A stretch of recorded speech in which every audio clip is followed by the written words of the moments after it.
അസ്സലാമലൈക്കും. അംജ ഫാമിലി വ്ളോഗ്സിലേക്ക് എല്ലാവർക്കും സ്വാഗതം. അപ്പോൾ നമുക്ക് ഇന്നൊരു നത്തോലിക്കറി എങ്ങനെ ഉണ്ടാക്കണമെന്ന് നോക്കിയിട്ട് വരാം കേട്ടോ. അപ്പോൾ അതിന് വേണ്ട സാധനങ്ങളൊക്കെയാണ് ഞാനിവിടെ എടുത്തു വെച്ചിരിക്കുന്നത്. 1.5 തക്കാളി, ഒരു 5-6 ചെറിയുള്ളി, ഒരു വലിയ ഉള്ളി, പിന്നെ അതാ വെളുത്തുള്ളി ഞാൻ എടുത്ത് വെച്ചിട്ടുണ്ട്. ഇന്ന് 2 അല്ലി എടുക്കുള്ളൂ കേട്ടോ. അപ്പോൾ അതാ നമുക്ക് നത്തളൊന്ന് ക്ലീൻ ചെയ്തിട്ട് വരാം. നിങ്ങളതിൻ്റെ വീഡിയോ ആദ്യമായിട്ട് കാണുകയാണെങ്കിൽ ഒന്ന് സബ്സ്ക്രൈബ് ചെയ്ത് സപ്പോർട്ട് ചെയ്യുക കേട്ടോ. എന്തെങ്കിലും നെഗറ്റീവ്സ് ഉണ്ടെങ്കിൽ താഴെ വന്ന് കമൻറ്റ് ചെയ്യണം കേട്ടോ. അപ്പോൾ ഞാനൊരു കാര്യം പറയട്ടെ. കണ്ടേൽ ഞാനിങ്ങനെ വീഡിയോ ഇതിൽ യൂട്യൂബിലൊക്കെ ആദ്യമായിട്ട് ഇടുന്ന സമയത്ത് എനിക്ക് തീരെ മെസ്സേജ് അയക്കാത്ത ആൾക്കാരാണ് കേട്ടോ. വാട്സപ്പിൽ അടക്കം ഒരു മെസ്സേജ് പോലും ഇല്ലാത്ത ആൾക്കാർ ഇപ്പോൾ വാട്സപ്പിൽ വന്നിട്ട് മെസ്സേജ് ചെയ്യണം കേട്ടോ.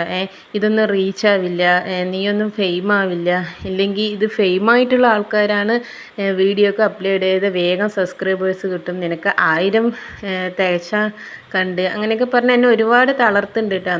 അപ്പോൾ അതൊക്കെ കേട്ടപ്പോൾ എനിക്ക് ഭയങ്കര സങ്കടമായി. പറഞ്ഞാൽ സങ്കടമായി. സ്ഥിരം നമുക്ക് കണക്റ്റുള്ള ആൾക്കാരാണ് ഇങ്ങനെ പറയണമെന്ന് വെച്ചാൽ നമുക്ക് പ്രശ്നമില്ല എന്നല്ല, നമ്മളുടെ എല്ലാ കാര്യങ്ങളും അവർ അന്വേഷിക്കണതല്ലേ. അപ്പോൾ അവർ നമ്മളോട് ഇത് പറഞ്ഞാലും നമുക്ക് പ്രശ്നമില്ലായിരുന്നു.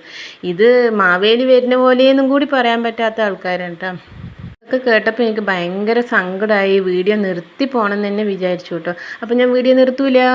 പൊന്നു സഖി ആമിന പിണക്കമെന്നോടെന്തിനാ, അല്ല പൊന്നെ കൽബ് വേദന, എന്നെ കെട്ടി വീട്ടിലാക്കി നാട് വിട്ടതെന്തിനാ.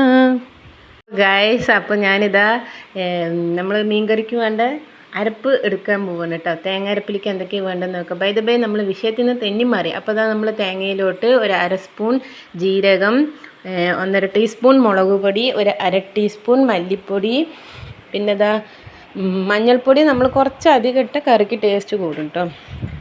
പിന്നെ വേണ്ടത് മല്ലിപ്പൊടിയാണ് കേട്ടോ. മല്ലിപ്പൊടി കൂടാതെ നോക്കണം. എന്നാൽ ഒരു 1.5 സ്പൂൺ, ഇത് ചെറിയ സ്പൂണാണ് കേട്ടോ, ഇതിൽ കാണുന്ന പോലെയല്ല, ചെറിയ സ്പൂണാണ്. അപ്പോൾ 1.5 സ്പൂണ് മല്ലിപ്പൊടിയും കൂടി ചേർക്കണം കേട്ടോ. ഞാൻ ഇതിൻ്റെ കൂടെ തന്നെയാണ് നുറുക്കി വെച്ച തക്കാളി, ചെറിയുള്ളി, പിന്നെന്താണ് സബോള എല്ലാം ഈ തേങ്ങൻ്റെ കൂടെയാണ് ഇട്ട് അരയ്ക്കുകയുള്ളൂ കേട്ടോ. പച്ചമുളകും വെളുത്തുള്ളിയും ഇതൊക്കെ നമ്മൾ വേറെ തനിച്ചായിട്ട് കേട്ടോ. അപ്പോൾ നിങ്ങൾ വീഡിയോ കണ്ടാൽ അറിയായിരിക്കും. അപ്പോൾ അതാ ഞാൻ പോയി തേങ്ങയൊന്ന് അരച്ചിട്ട് വരട്ടെ. സെയിം ഞാൻ തേങ്ങയിൽ ഇതേ സാധനം ഇട്ട് അരയ്ക്കാൻ പോകുകയാണ് കേട്ടോ. ചൊവയോ പച്ച ചൊവയോ ഇനി നിങ്ങൾ വിചാരിക്കും ഉള്ളി കൂടുതലായതുകൊണ്ട് അതിന് ചൊവ എന്തെങ്കിലും ഉണ്ടാകുമെന്ന് തോന്നും. ഒരു ചൊവയും ഇല്ല കേട്ടോ. നല്ല ടേസ്റ്റാണ്. വെറുതെ പറയല്ലോ, ഒരു പ്രാവശ്യമെങ്കിലും നിങ്ങൾ ട്രൈ ചെയ്ത് നോക്കിയിട്ട് പറയുന്നുണ്ട്. അപ്പോൾ അത് ആവശ്യത്തിന് പുളി ഞാൻ എടുത്ത് വെച്ചിട്ടുണ്ട് ഇവിടെ. അപ്പം നമുക്ക് ഇതാ നെത്തളൊക്കെ കഴുകി ക്ലീനായി കൊണ്ടുവന്നിട്ടുണ്ട് കേട്ടോ. അപ്പം ഞാൻ പറയുകയാണ് നിങ്ങളോട് ഒരു കാര്യം. ഞാൻ സെൽഫായിട്ട് വീഡിയോ എടുക്കണം. ഒരു കയ്യിൽ വീഡിയോയും ഒരൊക്കത്ത് കുട്ടിയൊക്കെ ഉണ്ട് കേട്ടോ. അപ്പം ഞാൻ വീഡിയോ എടുക്കുമ്പോൾ നല്ല അതിൻ്റേതായ ബുദ്ധിമുട്ടുകളും അതിൻ്റെ ഇതൊക്കെ വരും. ഞാൻ മുന്നത്തെ വീഡിയോയിലും പറഞ്ഞിട്ടുണ്ട്. അപ്പം നമുക്ക് വേഗം പോയി അരപ്പ് അരച്ചിട്ട് വരാം, ഇല്ലെങ്കിൽ കറണ്ട് പോയാൽ പണി കിട്ടും ഗൈസ്. അപ്പോൾ അതാ തേങ്ങ അരച്ചെടുത്തിട്ട് വന്നിട്ടുണ്ട്. നമുക്കിനി വേഗം കറി ഉണ്ടാക്കാൻ നോക്കിയാലോ. ഇതാ അങ്ങനെ അടുപ്പത്തോട്ട് ഒരു പാൻ വെച്ചിട്ട് പാനിലോട്ട് നമ്മളിത് കൊട്ടണം കേട്ടോ. നമ്മൾ വേറെ താളിക്കലോ ഒന്നുമില്ല, ലാസ്റ്റാണ് കേട്ടോ താളിപ്പ് വരുന്നത്. അപ്പോൾ ഇതാ നമ്മൾ കറി അടുപ്പിലോട്ട് തേങ്ങ അരപ്പ് ഫുള്ളായി കൊട്ടി പാകത്തിന് കുറച്ച് വെള്ളം ഒഴിച്ചിട്ട് ഇതാ നമ്മൾ മുന്നേ അവിടെ എടുത്ത് വെച്ച 1/2 മുറി തക്കാളി, 1/2 മുറി സബോള, പച്ചമുളക്, കറിവേപ്പില ഇതൊക്കെ നമ്മൾ ഇതിൻ്റെ കൂടെ ഇട്ടിട്ട് സിമ്മിലാക്കിയിട്ട് ഇതൊന്ന് തിളപ്പിച്ചെടുക്കണം കേട്ടോ. അപ്പോൾ നമ്മൾ കഴുകി വെച്ച നെത്തോലി ഇതൊന്ന് തിളച്ച് വരുന്ന സമയത്ത്, തിളക്കിയ പറഞ്ഞാൽ വല്ലാണ്ട് അങ്ങോട്ട് തിളക്കണ്ട കേട്ടോ. അതാ നിങ്ങളൊന്ന് കണ്ടു നോക്കുക. തിളക്കുന്ന സമയത്ത് വേഗം നമ്മൾ എന്ത് ചെയ്യുക, ആ കഴുകി വെച്ച നെത്തോലി എടുത്തിട്ട് ഇതിലോട്ട് ആഡ് ചെയ്യണം. ആഡ് ചെയ്തിട്ട് നമ്മളിത് മൂടി വെച്ചിട്ട് നന്നായി ഒന്ന് തിളപ്പിക്കുക. നല്ല സിമ്മിൽ ഒരു 10-15 മിനിറ്റ് തിളച്ചോട്ടെ കേട്ടോ. എന്താ പറയട്ടെ പറയാൻ കാരണം, മീനല്ലേ, വലിയ വേവൊന്നും ആവശ്യം വരില്ല. അപ്പോൾ അതാ നമ്മൾ നെത്തളും കൂടി ഇട്ടിട്ട് ഇതൊന്ന് അടച്ച് വെച്ച് നല്ലോണം ഒന്ന് വേഗം തിളപ്പിച്ചെടുത്തിട്ട് വരിക കേട്ടോ.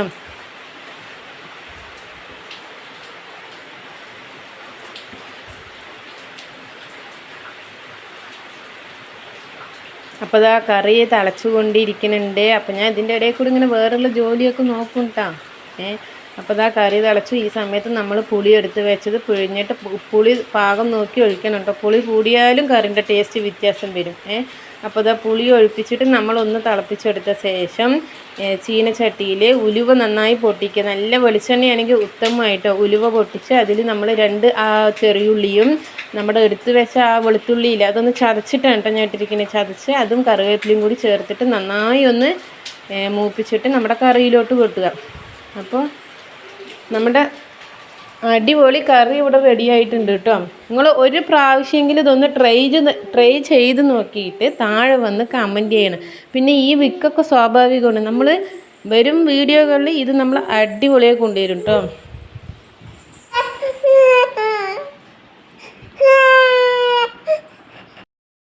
അങ്ങനെ ഇതാ സ്വാദിഷ്ടമായ നത്തോലിക്കറി ഇവിടെ റെഡി ആയിട്ടുണ്ട് കേട്ടോ. വരൂ ഗൈസ്, നമുക്ക് ഇന്നത്തെ ഊണിന് ഇതായാലോ.